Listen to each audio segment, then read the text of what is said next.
Students, हमने हमारा एक डेफिनेशन एक्सप्लेन कर लिया है बुक कीपिंग का।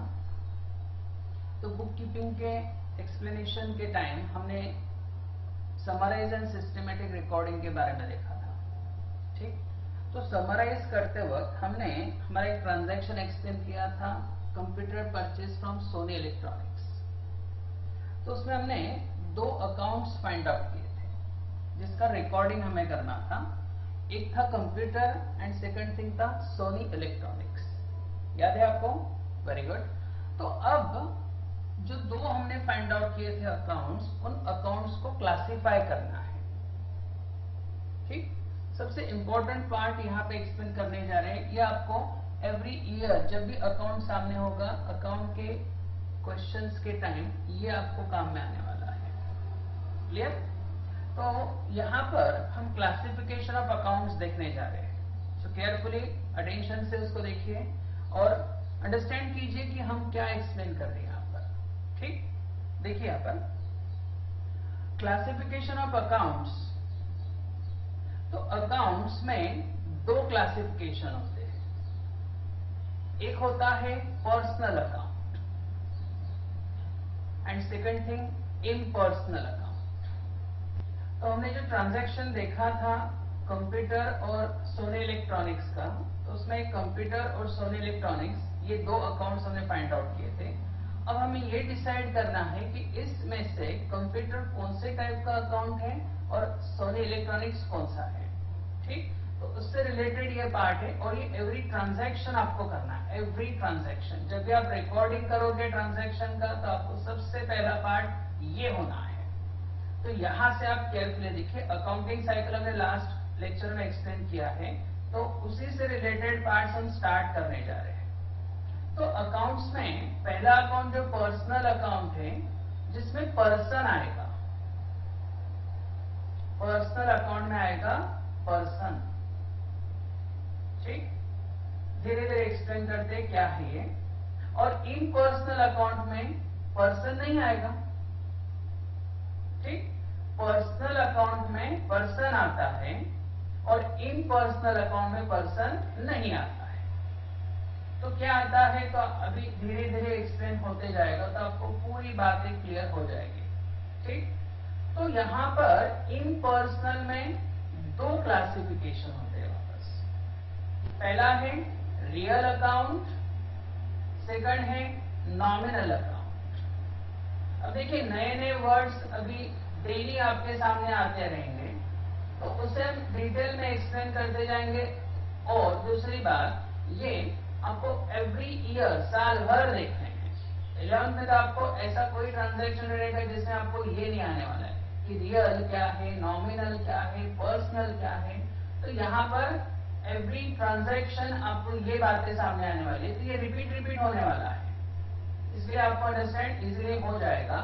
तो वापस से देखिए, अकाउंट में 2 थे, एक पर्सनल सेकंड इम्पर्सनल, और सेकंड में वापस 2 पार्ट्स हो गए, एक real account and second thing nominal account. अब एक एक अकाउंट एक्सप्लेन करते हैं।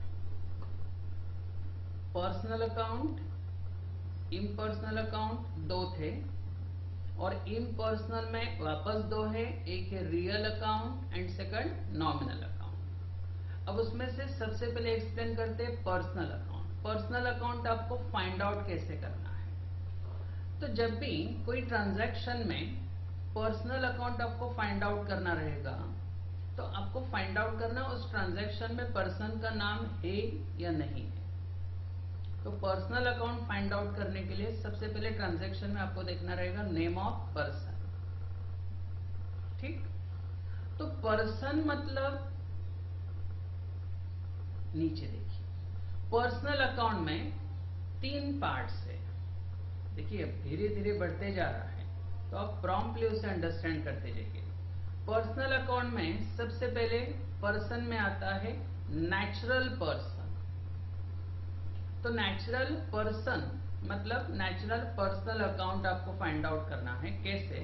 तो जहां पे हम जैसे पर्सन्स के नाम रहेंगे, जैसे राम, भरत, सुनील, अजय, रमेश, अब कोई भी नाम आने दो, जिसका नेचुरली बर्थ हुआ है, हम सब आते हैं इस नेचुरल पर्सनल में। क्लियर? सिंपल है कि पर्सन का नाम, बट पर्सन तो अलग अलग होते हैं। अब अलग अलग मतलब कैसे, तो एक पार्ट तो हमने देख लिया, नेचुरल पर्सन, जिसका बर्थ होता है, नेचुरली जिसका बर्थ हुआ है, उसे बोला जाता है नेचुरल पर्सनल अकाउंट। मतलब हम सब, आप लोग, मैं, ठीक। सेकंड पार्ट आता है आर्टिफिशियल पर्सनल अकाउंट। अब ये आर्टिफिशियल मतलब जिसको हमने फॉर्म किया है, इसका बर्थ नहीं हुआ है, इसको हमने बनाया है, हमने फॉर्म किया है। जैसे कोई शॉप का नाम, Ram traders, Jalgaon municipal corporation, bank of India, ICICI bank, HDFC bank, Indian cricket club, ठीक, रोटरी क्लब, इसका बर्थ थोड़ी हुआ है, इसको तो हमने फॉर्म किया। ये आर्टिफिशियल पर्सन में काउंट होते हैं, ठीक। हम सब लोग किसमें थे, नेचुरल। अब ये जो शॉप या शॉप के नाम या बिजनेस के नाम होते हैं, ये आर्टिफिशियल पर्सनल होते हैं। जैसे हमने ट्रांजैक्शन देखा था कि purchase computer from Sony electronics. अब सोनी इलेक्ट्रॉनिक्स ये कोई पर्सन का नाम है क्या? हाँ है, आर्टिफिशियल पर्सन है ना, शॉप का नाम है। तो ऐसे नाम हमें फाइंड आउट करने हैं। अगर ट्रांजैक्शन में ऐसा कोई नाम दिखेगा तो उसे बोला जाएगा पर्सनल अकाउंट, ठीक। और एक है person representative personal account. Representative मतलब उस पर्सन को रिप्रेजेंट करेगा ये वर्ड, बराबर। मतलब डायरेक्टली उस पर्सन का नाम नहीं लिखा जाएगा, उसकी जगह पे और दूसरा कोई अकाउंट का नाम आ जाएगा, बट होगा वो पर्सन, ठीक। देखते हैं पहले, कोई भी बिजनेस स्टार्ट करने के लिए बिजनेस में लाया जाता है कैपिटल, पैसा। तो कैपिटल बिजनेस में जो लाएगा वो एक पर्सन है, और ये पर्सन जो पैसा लाएगा किसके लिए ला रहा है? बिजनेस के लिए। तो बिजनेस को भी तो एक नाम है ना। तो बिजनेसमैन और बिजनेस, दो पार्ट्स हमने पहले एक्सप्लेन किए हुए हैं। तो बिजनेसमैन जब भी बिजनेस में कोई पैसा लाएगा तो ये पैसा होगा किसका? पर्सन का, हाँ, बट उस बिजनेसमैन का नहीं, उस बिजनेस का हो गया ये पैसा। तो बिजनेस में पैसे लाने वाला कौन है? बिजनेसमैन। तो अब बिजनेसमैन का नाम वहां पे रिकॉर्ड नहीं करेंगे, उसकी जगह पे लिखा जाता है कैपिटल। जब भी कैपिटल वर्ड सामने आएगा तो बिजनेसमैन का नाम भी तो सामने आएगा ना, बट हमने बिजनेसमैन का नाम वहां पे नहीं लिखा, उसकी जगह पे कौन सा वर्ड यूज किया? कैपिटल। तो कैपिटल ये वर्ड उस बिजनेसमैन के नाम को रिप्रेजेंट करता है, ठीक। तो बिजनेसमैन का नाम नहीं लिखा, उसकी जगह पे हमने कौन सा वर्ड यूज किया? कैपिटल, ठीक। तो कैपिटल जब भी आएगा तो ये उस बिजनेसमैन के नाम को रिप्रेजेंट करेगा, उस बिजनेसमैन को रिप्रेजेंट करेगा। कैपिटल है बट ये उस पर्सन का है, बट अब है बिजनेस का। तो बिजनेस में जब ओनर पैसा लाएगा उसे बोला जाता है कैपिटल।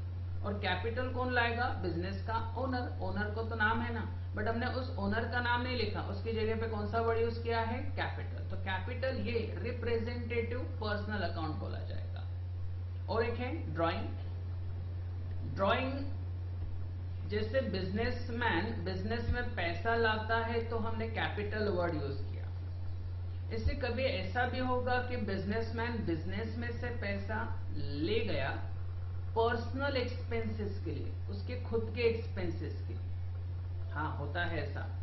तो अगर बिजनेसमैन बिजनेस में पैसा लाएगा तो कैपिटल वर्ड हम यूज करेंगे, और अगर वो बिजनेस में से पैसा ले गया फॉर पर्सनल यूज तो उसके लिए यूज किया जाता है ड्राइंग। हमने उस पर्सन का नाम नहीं लिखा, उसकी जगह पे कौन सा अकाउंट यूज किया? ड्राइंग। तो drawing this is a representative personal account. और एक है आउटस्टैंडिंग एक्सपेंसेस। आउटस्टैंडिंग मतलब ऐसा एक्सपेंसेस जो ड्यू हुआ है बट अभी तक पेड नहीं किया है, मतलब खर्चा हो गया है बट अभी तक उसका पैसा नहीं दिया है, पेएबल है। पेड कब बोला जाएगा? जब उसे कैश दिया जाएगा, बट यहाँ पे कैश नहीं दिया, अभी उसको पैसा नहीं दिया है, देना बाकी है, तो उसे बोला जाएगा आउटस्टैंडिंग एक्सपेंसेस। अब ये जो पैसा देने वाले हैं किसी पर्सन को ही देने वाले हैं, करेक्ट, बट हमने उस पर्सन का नाम नहीं लिखा, उसकी जगह पे कौन सा वर्ड यूज कर रहे हैं? Outstanding expenses. तो आउटस्टैंडिंग एक्सपेंसेस भले हमने लिखा, बट पैसा तो उस पर्सन को ही मिलने वाला है ना, तो ये भी कौन सा अकाउंट हो गया आपका? Representative personal account. तो पर्सनल अकाउंट जब भी आपको फाइंड आउट करना रहेगा, तो आपको आपके ट्रांजैक्शन में फाइंड आउट करना है नेम ऑफ पर्सन। अकाउंट्स में पहला हमने एक्सप्लेन किया पर्सनल, अब दूसरा एक्सप्लेन करते इम्पर्सनल। बट इम्पर्सनल में हमने दो पार्ट्स किए थे, रियल एंड नॉमिनल। तो उसमें से रियल अकाउंट पहले एक्सप्लेन करते हैं, ठीक। तो रियल अकाउंट, जैसे हमने पर्सनल अकाउंट को ट्रांजैक्शन में फाइंड आउट कैसे करना है, तो जहां पे नेम ऑफ पर्सन मिलेगा, वैसे ही यहां पर भी हम कुछ एक्सप्लेन करते हैं रियल अकाउंट आपको कैसे फाइंड आउट होगा। तो जब रियल अकाउंट आपको ट्रांजैक्शन में फाइंड आउट करना रहेगा, तो वहां पे आपको देखना है एसेट्स। हाँ, अब नया वर्ड आ गया, देखिए एसेट्स।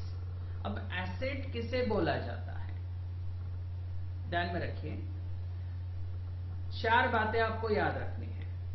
आपको किसे एसेट बोलना है उसके लिए, जिसे आप देख सकते हो, जो हमारा है, जिसे वैल्यू है, और जिसे सेल और परचेस हम कर सकते हैं। वापस से सुनिए, जिसे हम देख सकते हैं, जो हमारा है, जिसे वैल्यू है, एंड लास्ट जिसे हम सेल परचेस कर सकते हैं, ठीक। ये चारों बातें जिस कंटेंट में कंप्लीट होगी, ये चारों फॉलो होने चाहिए, एक भी मिस नहीं होना चाहिए। तो अगर ये चारों बातें कंप्लीट हो जाती है, तो उस कंटेंट को बोला जाएगा एसेट। जैसे कंप्यूटर दिख रहा है, हमारा है, उसे वैल्यू है, और सेल परचेस हो सकता है, हमने अगर परचेस किया है तो किसी दूसरे पर्सन ने उसे सेल भी तो किया होगा ना, क्लियर। तो कंप्यूटर हमारा हो गया एसेट। मोटर कार, चारों बातें कंप्लीट होती है, हमारा है, उसे देख सकते हैं, वैल्यू है, और जिसे सेल परचेस कर सकते हैं। ऐसी चारों बातें जिस कंटेंट में कंप्लीट होने वाली है, उसे हम एसेट बोलने वाले हैं। और जब भी एसेट आएगा, तो एसेट मतलब कौन सा अकाउंट हो गया आपका? Real account. अंडरस्टैंड? तो धीरे धीरे आप एक एक पार्ट एक्सप्लेन करते हैं। एसेट में कुछ एसेट्स ऐसी होती है जो टेंजिबल होती है। टेंजिबल मतलब जो हमें आंखों से दिखती है, और दूसरा पार्ट होता है इनटेंजिबल। तो टेंजिबल एंड इनटेंजिबल, दो पार्ट्स वापस आपके सामने आ गए। अब धीरे धीरे नए नए पार्ट्स आपके सामने आने वाले हैं। तो अगर आपको एक आध बार ये अंडरस्टैंड नहीं हुआ, तो आप उस वीडियो को वापस से देखिए, आपको आराम से उसको अंडरस्टैंड करते आएगा, ठीक। रियल अकाउंट में एसेट्स अगर ट्रांजैक्शन में है, तो उस एसेट्स में वापस से दो पार्ट सामने आ गए, टेंजिबल एंड इनटेंजिबल। तो टेंजिबल मतलब कौन सा? जिसे हम देख सकते हैं, टच कर सकते हैं, ठीक। उसके कंटेंट्स देखते हैं। कैश, मेरे पास 2000 का नोट है, दिख रहा है, हमारा है, उसे वैल्यू है, 2000 का नोट है तो 2000 वैल्यू है, और ये 2000 का नोट दे के हम कुछ ले सकते हैं ना, एक्सचेंज कर सकते हैं। चारों बातें कंप्लीट हो गई। तो कैश जो हमारा क्या हो गया? एसेट्स। और एसेट मतलब कौन सा अकाउंट? Real account. वैसे हमारा कैश बैंक में भी होता है। तो हमारा बैंक में डिपॉजिट किया हुआ पैसा, जो बैंक बैलेंस है हमारा, ये भी तो हमारी एसेट होगी। बट बैंक में जो पैसा है, ये हमारे एसेट नहीं है। बैंक के अकाउंट में हमारा जो पैसा रहेगा, ये हमारी एसेट है। तो बैंक में तो बहुत सारा पैसा रहेगा, उस करोड़ों रुपए में मेरे 1000 रुपए बैंक बैलेंस है, तो 1000 रुपए मेरा एसेट हो गया। ठीक, तो हमारे अकाउंट में, बैंक अकाउंट में जो पैसा बैलेंस में है, so bank balance asset, real account. Land and building, plant and machinery, furniture fixture, motor car, computer, ये सारे वर्ड्स हमें रोज देखने हैं। रोज डेली वर्ड्स आपके सामने वाले, एवरी लेक्चर। इसके लिए ये साल भर आपको यही वर्ड्स देखने हैं, तो ये अंडरस्टैंड इजी हो जाता है कि ये एसेट है, ये रियल अकाउंट है, क्लियर हो जाएगा। Intangible asset. इंटेंजिबल एसेट मतलब ऐसा एसेट जो आंखों से नहीं दिखता है बट है हमारा। तो जैसे हमने बोले थे कि 4 बातें कंप्लीट होने, उसमें पहला कौन सा था? आंखों से दिखना चाहिए। अब ये तो दिख ही नहीं रहे हैं। अब जो नहीं दिखते हैं उसको वैल्यू कैसे फाइंड आउट करेंगे, मतलब उसको वैल्यू है या नहीं है, और उसको सेल परचेस कैसे करेंगे? फिर जो नहीं दिखता उसे सेल परचेस कैसे करेंगे, देखते हैं। इंटेंजिबल एसेट्स में क्या आता है, देखते हैं। इंटेंजिबल मतलब ऐसा जो हमें आंखों से नहीं दिखता है, जिसे हम टच नहीं कर सकते हैं। तो सबसे पहले आएगा गुडविल। अब गुडविल मतलब reputation of business. Reputation of business. Goodwill मतलब बिजनेस का नाम। ठीक, जैसे अगर आप कुछ प्रोडक्ट परचेस करने जाते हो, बिस्किट का पैकेट परचेस करने के, अपने शॉपकीपर को बोला कि एक पार्ले का बिस्किट का पैकेट दो 10 रुपए वाला। आप शॉपकीपर को 10 रुपए देंगे और शॉपकीपर आपको बिस्किट का पैकेट देगा, तो आप उसे घर पे लेके आएंगे, टेस्ट नहीं करेंगे। क्यों नहीं किया टेस्ट? आपको पता है उस ब्रांड का जो भी प्रोडक्ट है वो अच्छा है। Goodwill, reputation. आप वहां पे खा के नहीं देखेंगे, क्लियर? तो ऐसे बिजनेस का रेपुटेशन, गुडविल, ये दिखता नहीं है बट इसे देखा जाता है बिजनेस के प्रॉफिट के ऊपर। तो जैसे जैसे बिजनेस का प्रॉफिट बढ़ रहा है, इसका मतलब बिजनेस का गुडविल बढ़ रहा है। ठीक, तो इसे हम देखते हैं प्रॉफिट से, ये दिखता नहीं है बट देखा जाता है इनडायरेक्टली। सो गुडविल ये हमारे क्या होगी? एसेट। बट ये कैसी है? इंटेंजिबल, जो नहीं दिखती है। पेटेंट्स। पेटेंट्स मतलब ऐसा कुछ, अगर आपने कोई फॉर्मूला इवेंट किया है जिसका रजिस्ट्रेशन आपने अपने नाम से कर लिया कि ये मैंने इवेंट किया है। जैसे एग्जांपल लेते हैं, यहां पर सपोज हमने एक पार्ट इवेंट किया, एक पार्ट का हमने रिसर्च करके एक पार्ट ऐसा बना है जो गाड़ी में लगाने के बाद, व्हीकल में लगाने के बाद उसमें आप बिस्लरी वाटर पे डाल दो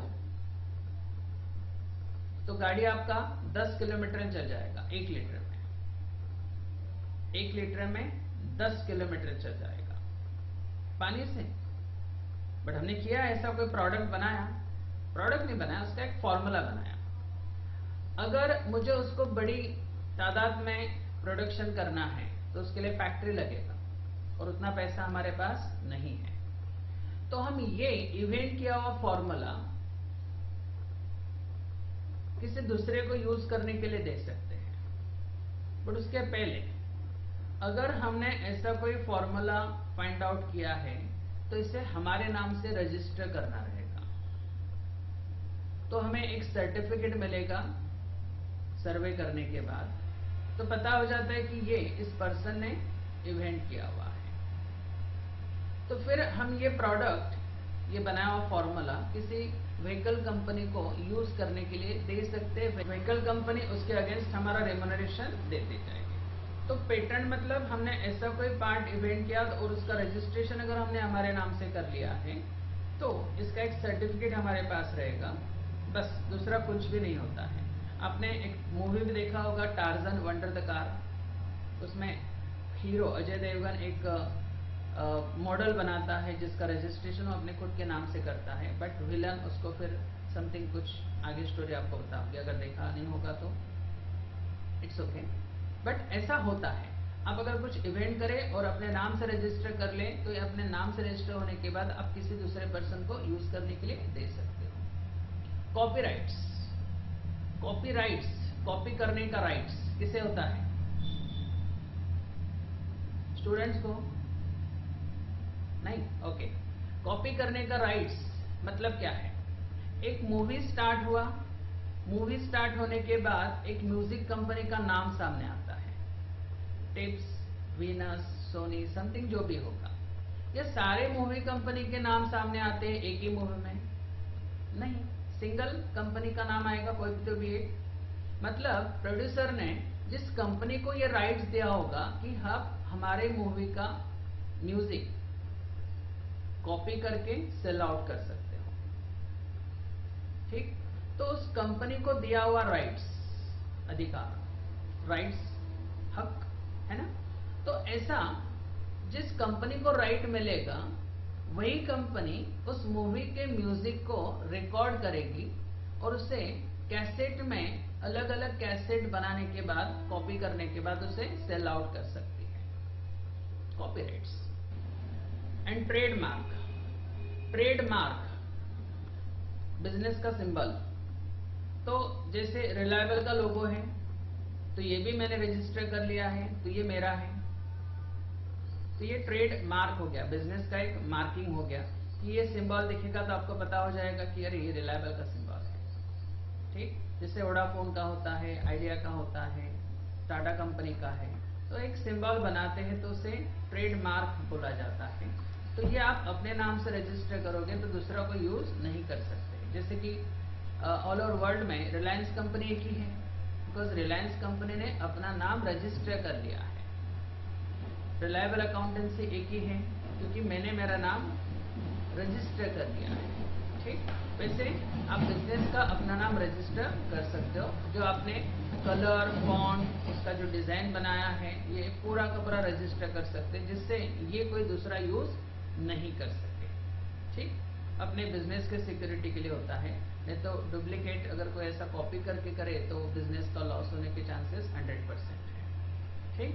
तो ये चारों एसेट जो देखिए, गुडविल, पेटेंट्स, कॉपीराइट्स, ट्रेडमार्क, ये चारों जो है ये सिर्फ आपको एसेट तो आप बोल रहे हो, बट ये इनटेंजिबल एसेट जो आंखों से नहीं दिखती है। तो रियल अकाउंट फाइंड आउट कैसे करना है? तो जहां पे क्या दिखने वाला है? एसेट। तो एसेट रहेगा ट्रांजैक्शन में तो उसे बोला जाएगा रियल अकाउंट। पहला हमने देखा पर्सनल, जिसमें नेम ऑफ पर्सन हमने फाइंड आउट किया। सेकंड अकाउंट्स हमने देखा रियल अकाउंट, उसमें हमने देखा कि एसेट है क्या है, तो चारों बातें कंप्लीट होनी चाहिए। नहीं है तो भी कुछ हमने देखे इंटेंजिबल एसेट्स, जिसे हम रियल अकाउंट बोल सकते हैं, ठीक? अकाउंट्स का जो इम्पर्सनल पार्ट था, इम्पर्सनल का सेकंड पार्ट हम एक्सप्लेन करते हैं, नॉमिनल अकाउंट। तो नॉमिनल अकाउंट में आता क्या है? Expenses, losses, income and gain. Expenses, losses, expenses और लॉसेस दोनों बातें यहां पे कंसिडर करनी है, इनकम एंड गेन, ठीक? तो पहले एक्सपेंसेस, लॉसेस। अब पहले बताइए कि एक्सपेंसेस किसे बोला जाएगा और लॉसेस किसे बोला जाएगा? जैसे अगर आपने कोई दुकान से रजिस्टर परचेज किया फॉर राइटिंग पर्पस, ठीक? आप उसमें नोट्स लिखेंगे और रजिस्टर पूरा कंप्लीट हो गया, आप उसको यूज कर सकते हैं क्या वापस? नहीं। एक बार उसके ऊपर राइट हो गया तो आप उसे वापस उसे यूज नहीं कर सकते। मतलब आपने जो पैसे दिए थे उसका यूज कर लिया राइटिंग पर्पस के लिए, तो ये हो गया आपका एक्सपेंसेस। बट ऐसा कभी होता है क्या? अगर आपने दुकान से रजिस्टर लिया और घर पे जाने के बाद आपको रजिस्टर मिला ही नहीं, गाड़ी पे आते आते आपसे वो कहीं पे गिर गया या कहीं पे रह गया और आपको बाद में मिला ही नहीं, मतलब आपने पैसे दिए बट उस रजिस्टर का यूज आपको करते ही नहीं आया, हो गया ना लॉस, करेक्ट? तो एक्सपेंसेस मतलब आप उसमें यूज करेंगे और विदाउट यूज अगर आप पैसा आपका वेस्ट हो गया तो उसे बोला जाएगा लॉस। गाड़ी में पेट्रोल डाला ट्रैवलिंग पर्पस के लिए, एक्सपेंसेस। पेट्रोल डाला और घर पे आ गए, और घर पे आने के बाद पता चला कि नीचे से पेट्रोल का जो टैंक है उसका नली निकला हुआ था और पूरा पेट्रोल चला गया, हो गया लॉस। तो अगर आप पैसे देने के बाद उसका यूज कर रहे हो, जिस रीजन से आपने पैसे खर्च किए थे, और अगर यूज नहीं कर पा रहे हो तो लॉस, और अगर आपने यूज किया तो एक्सपेंसेस। ठीक, तो जैसे salary and wages, salary office में जो काम करते हैं उस एम्प्लॉयज को दिया जाता है, और वेजेस फैक्ट्री में जो काम करते हैं उन वर्कर्स को दिया जाता है। ऑफिस के एम्प्लॉय को सैलरी और फैक्ट्री के वर्कर्स को वेजेस। और हमारा काम करने वाले उसके अगेंस्ट आप उसे पैसा देने वाले हो, expenses. Rent and taxes, printing and stationery, postage and telegram, post office से आप कुछ एनवेलप्स लाते हो, स्टैम्प्स लाते हो, टेलीग्राम करते हो, ये सारे खर्चे। इलेक्ट्रिसिटी बिल, टेलीफोन बिल, ये सारे expenses. Discount allow, discount allow किया है, मतलब 1000 रुपए का माल किसी ने हमसे परचेज किया तो उसे 10% डिस्काउंट मिलने वाला है। तो 1000 रुपए का गुड्स हम उस पर्सन को देंगे, उसके अगेंस्ट 1000 नहीं मिलेंगे, उसके अगेंस्ट आपको मिलने वाले हैं 900 रुपीज। मतलब 100 रुपीज आपका क्या हो गया, लॉस। आपने 1000 का तो गुड्स पूरा दिया, बट आपको पैसा कितना मिला, ओनली 900 रुपीज। ठीक, तो 100 रुपीज आपका लॉस, बट सामने वाले का, उसका तो फायदा हो गया ना, उसका गेन हो गया है। And last, commission paid. तो कमीशन पेड, आपने कमीशन दिया। अगर आप किसी सेल्समैन को सेल करने के बाद कमीशन देते हो, कोई सेल्समैन है आपकी कंपनी का और आपकी कंपनी का प्रोडक्ट को सेल आउट कर रहा है, सेल करने के बाद उस एजेंट को आप कमीशन भी देंगे, सेल्समैन को। 1000 रुपए का माल उसने बेचा और उसको 10% कमीशन आपको देना है। आपसे 1000 रुपए का गुड्स गया, बट आपको पैसे कितने बैलेंस में रहेंगे, ओनली 900, क्योंकि 100 रुपीज आपने उस पर्सन को दिया ना, सेल्समैन को, एज ए कमीशन। तो हमारा लॉस, बट उस पर्सन का क्या होगा, गेन, उसका फायदा हो गया है। तो एक पार्ट एक पर्सन के लिए लॉस हो सकता है, तो वही दूसरे के लिए क्या होगा, गेन होगा। ठीक, इनकम गेन में देखते हैं। डिस्काउंट रिसीव्ड, अलाउ किया था तो लॉस हो गया था, अब डिस्काउंट रिसीव्ड हो गया तो हमारा गेन हो गया है। Interest received, commission received, dividend received. Dividend, ये शेयर्स में आप जब पैसा इन्वेस्ट करते हो कोई कंपनी में, तो उस कंपनी के प्रॉफिट में आपका जो शेयर होगा वो आपको मिलता है, dividend. So dividend received. And sale, ये आपका इनकम है।